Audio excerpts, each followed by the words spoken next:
Want to give a quick shout out to all of my patrons. Thank you so much for supporting the channel. And I am done. Okay, so I just finished up reading the first book in the Warformed Stormweaver series, The Iron Prince, by Bryce O'Connor and Luke Chiliminko, and I want to give you my unedited thoughts upon finishing this book, which was just right now.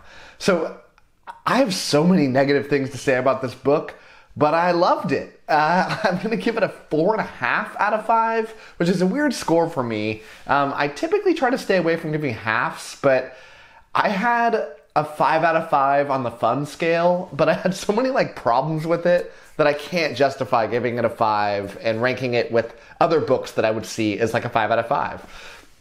Now, let's talk about starting off with the issues I had with this book. So this is a sci-fi YA story.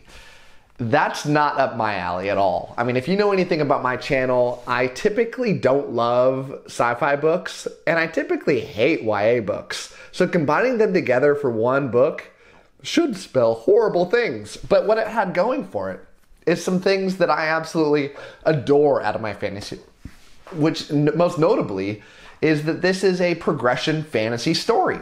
And I have come to find that I am addicted to reading good progression fantasy stories. Now, if you're not familiar with that term, because it's a kind of niche term, think of video gamey aspects with leveling up, kind of corny in some ways, but there's this constant need to almost literally level up and constantly finish the book out in a much stronger position as the character from the beginning of the book. Now, a lot of books have this, but you'll see this kind of back and forth. They'll end up in these predicaments. That's not how it works in progression fantasy. These characters are always getting stronger and stronger till they reach a point of epic strength. And I just love that. I mean, and part of the reason is I'm a big video game guy. I've played them since I was a little kid. I still play them all the time.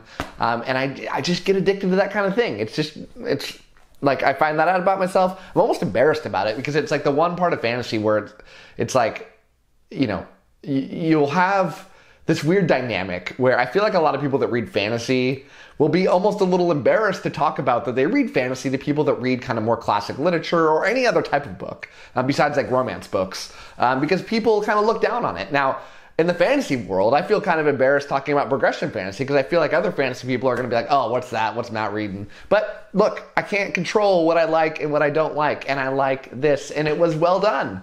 But there were so many weird things about this. The editing was pretty bad. This book is too long, and normally I love long books, and I love this one. But there was just sequences that went on for far too long that could have been chopped in half. There were so many mistakes. I typically kind of love finding mistakes in my books. I'm always feel like I'm really smart. It's oh, I caught it. But there was too many of them for me to say that's excusable. It's kind of not excusable. If I could find quite literally dozens of little problems in the way that a sentence was structured or just words that were misplaced, that's an issue. I'm not some English major. I'm not some editor. I shouldn't be able to catch that many. And it's just kind of weird. And the flow of this story, where you had the first half that was quite perfect. And the second half just kind of dragged on. And I still liked the second half, don't get me wrong. I mean, the romance in this book felt unearned. It did not have the proper build-up. There's no real antagonist in this story.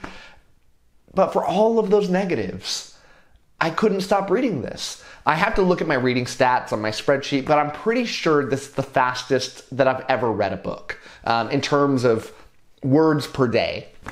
I flew through this. I read this book 4 days quicker than my model on reading predicted that I would finish it. And that just never happens. I'm always very consistent in what I'm reading, but I got my all-time highest reading day yesterday reading this book.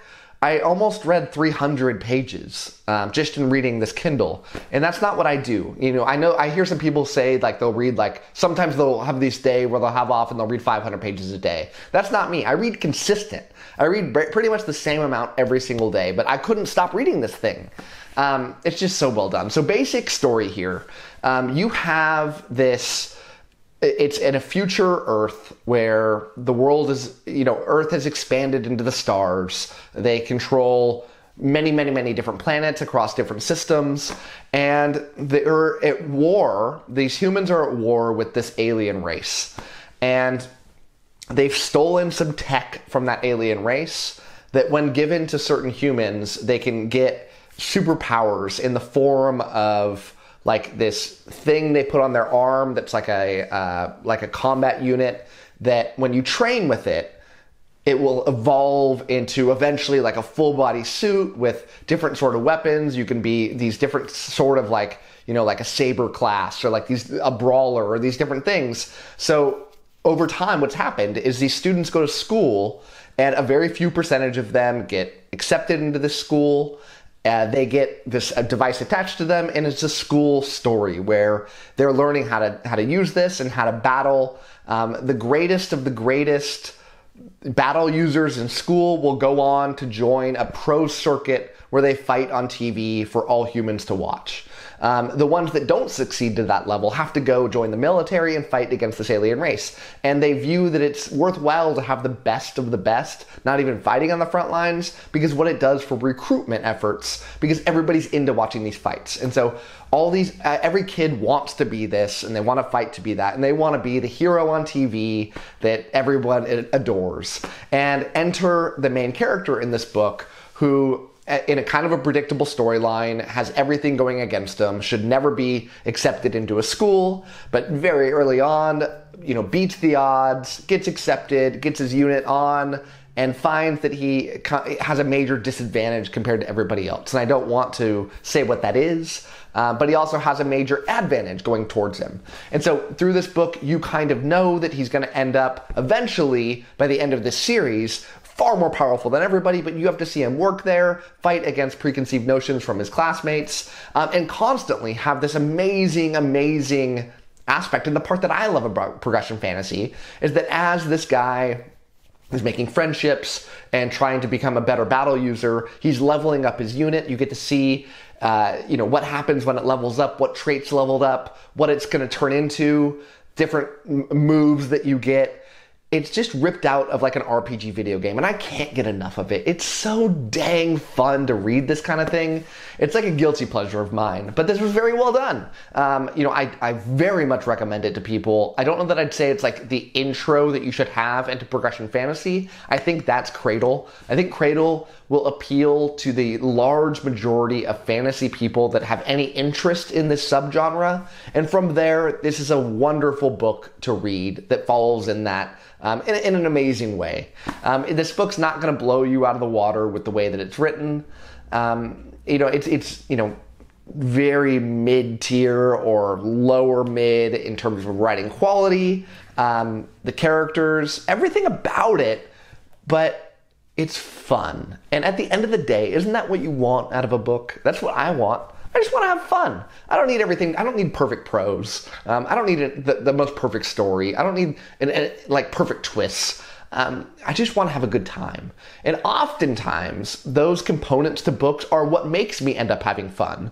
But other times, you have a wild card book like The Iron Prince, where it doesn't have any of those things. But it's still just so fun to read. So I love this thing. I can't wait to read the next one. I have read some conflicting things. I think the second book was supposed to come out early on in 2023, but it got delayed by a few months. So it's going to be sometime mid to late 2023. I will be first in line trying to get my hands on that book so I can get a review out and just eat up all of the amazingness that this book and this series has to offer. So I'm going to finish it off there. Highly recommend this book for anybody that's interested in this genre. Thank you so much for watching to this point, and as always, happy reading to you. Thank you so much to my patrons, with a special shout out to my Ascendant tier patrons, Anna, Ben, Brian, CJ, Dawnute, Darren, Jamie, Maria, Michael Sugarman, My Book is Lit, Romeo Mike, Ron Reich, Russell, and Sky.